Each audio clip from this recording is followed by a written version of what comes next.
గొప్ప విషయం ఈరోజు గమనించాల్సిన అవసరం ఉంది. నిజాం రాజు అయి ఉండొచ్చు, చక్రవర్తి అయి ఉండొచ్చు. నిజాం గారి మీద రకరకాల అభిప్రాయాలు చాలామందికి ఉండొచ్చు. చాలామంది నిజాం పరిపాలన ఒప్పుకొని ఉండొచ్చు, ఒప్పుకోకపోయి ఉండొచ్చు. కానీ నిజాం ఒక విషయంలో మనందరం ఈరోజు ఆదర్శంగా తీసుకొని అభినందించాల్సినంత గొప్ప పనులు చేశాం.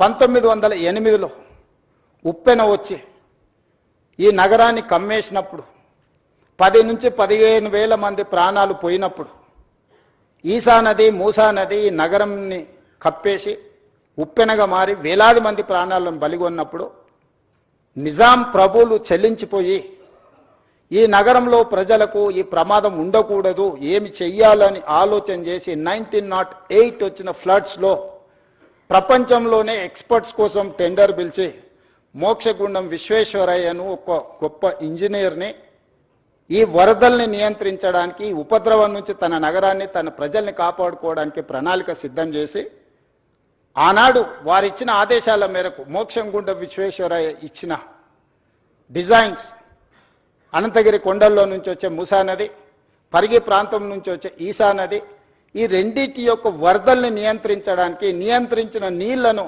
ప్రజలకు ఉపయోగించడానికి ఒక పక్కన హిమాయత్ సాగర్, ఇంకొక పక్కన ఉస్మాన్ సాగర్ని నిర్మించి 1921 104 సంవత్సరాల క్రితం నిర్మించిన ఉస్మాన్ సాగర్, హిమాయత్ సాగర్ ఈ రోజుకి హైదరాబాద్ ప్రజల యొక్క దాహార్తిని తీరుస్తున్నాయి. 100 సంవత్సరాలు పూర్తయిన చెక్కు చెదరకుండా కట్టడాలు వరదల్ని నియంత్రించడమే కాకుండా హైదరాబాద్ నగర ప్రజల్ని కాపాడడమే కాకుండా ఈ నగరానికి వ్యాపారం కోసము, విద్య కోసము, ఉపాధి కోసం వచ్చే కోట్లాది మంది దాహార్తిని తీర్చే ప్రాజెక్టులుగా ఈరోజు ఒక గొప్ప మన్నన పొందిన ప్రాజెక్టులు నిజాం ప్రభువు నిర్మించింది. 110 సంవత్సరాల క్రితము నిజాం సర్కారే ఇంత గొప్ప విజన్ తోటి నదీ పరివాహక ప్రాంతాన్ని కేవలం తాగునీరు కోసం ఉపయోగించలే. Historical heritage structures Taramati Baradari నుంచి మొదలు పెడితే Charminar, Salar Jung museum, high court, city college, you name it anything, Quli Qutb Shahi tombs నుంచి మొదలు పెడితే ఒక గొప్ప సంస్కృతిని, వారసత్వ సంపదను, Osmania hospital, Osmania university, city hall, town hall, today it is council member of legislative council 16th నుంచి అక్కడ నడపబోతున్నాం. స్వతంత్రం వచ్చిన తర్వాత మనం ఏర్పాటు చేసుకున్న మొట్టమొదటి శాసనసభ సమావేశాలు ఆ టౌన్ హాల్లోనే ఆ రోజు మనకు అవకాశం వచ్చింది. ఈ విధంగా ఒక గొప్ప వారసత్వ సంపదను, ఒక గొప్ప గుర్తింపును ప్రపంచంలోనే ఒక మేటి నగరంగా నిజాం సర్కారు మనకు అందించిన ఈ హైదరాబాద్ నగరాన్ని ఇలాగే వదిలేద్దామా?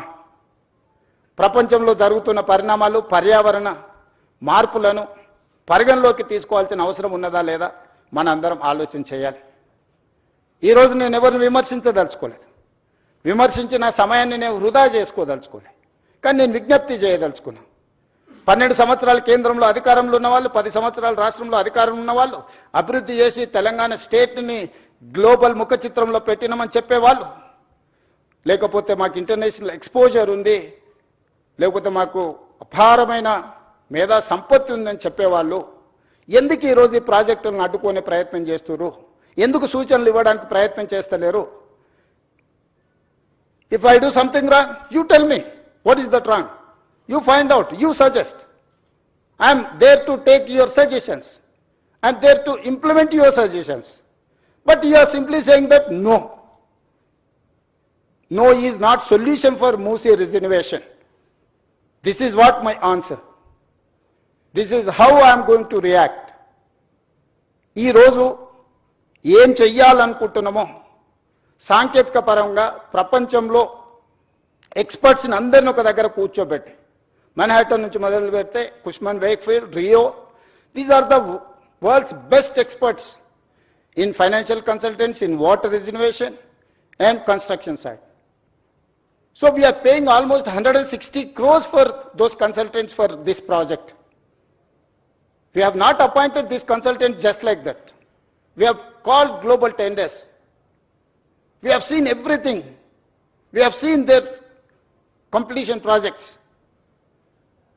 ఇట్లాంటివన్నిటిని పరిగణలోకి తీసుకొని ఒక మంచి ఉద్దేశంతో ఈ నగరాన్ని రక్షించుకోవాలి, ఈ రోజు 1,34,00,000 జనాభా ఉంది. 2050కి నెక్స్ట్ 25 ఇయర్స్లో 24 ఇయర్స్లో 2,80,00,000 జనాభాకి మనం చేరుకోబోతున్నాము. ఈ ప్రజలకు అందరికీ కూడా జవాబు ఇవ్వాల్సిన బాధ్యత, ఈ ప్రజలకు మౌలిక వసతులను ఏర్పాటు చేయాల్సిన బాధ్యత మా ప్రభుత్వం మీద ఉన్నది, ప్రజలు ఎన్నుకున్న ప్రభుత్వం మీద ఉన్నది. ఆనాడు చంద్రబాబు నాయుడు గారు, రాజశేఖర రెడ్డి గారు ఔటర్ రింగ్ రోడ్డు, అంతర్జాతీయ ఎయిర్పోర్టు, హైటెక్ సిటీ, అంతర్జాతీయ స్థాయికి సంబంధించిన Microsoft, Infosys or any other Google లాంటి సంస్థల్ని ఈ నగరానికి తేకపోయి ఉంటే ఈరోజు మన ఆర్థిక వ్యవస్థ బాగుపడి ఉండేదా? ఈరోజు ప్రపంచంలో మనకు గుర్తింపు వచ్చి ఉండేదా? 94 to 2004 TDP, 2004 to 2014 Congress, 2014 to 2024 TRS. But we have made all policies from 94 to 2014. All these 25 years we have planned like anything. We may have a political differences, we may have a issue-based arguments, but we have not defeated our policies. There is no policy paralysis in our government.